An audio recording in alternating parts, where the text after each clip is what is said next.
A Midtown man faces aggravated assault charges after police say he pointed a laser at a police helicopter. That's right, and police say Eric Price shined a laser pointer into the cockpit of that chopper.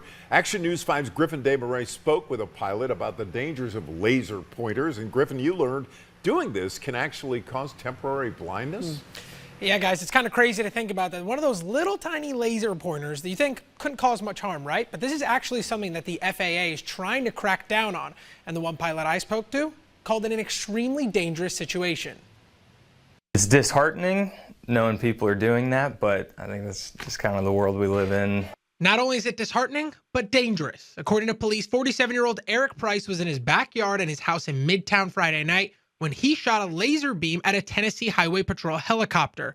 Now, while it sounds random, pilot Matthew Deschanel said it happens a lot more than you think. It's apparently pretty common. Like I said, it's happened to myself, and it sounds like if you talk to most of the people here, a good handful of them have been lasered as well. So unfortunately, I think it's a very common occurrence. Last year, the FAA reported over 13,000 laser strikes. That is a 41% increase from 2022. This year, there have been more than 400 of those just in Tennessee.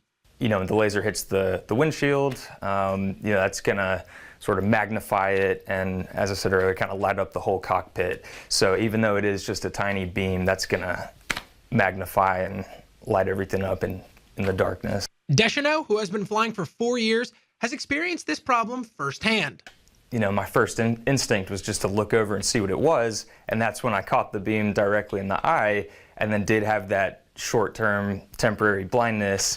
At that point, we kind of cut the lights out just to make it harder for them to see us, and then, like I said, reported where we were. The Highway Patrol helicopter reported the area they thought it was coming from, and when police arrived at Price's house, before they even asked him any questions, Price said he was the one shooting the laser and was taken into custody immediately.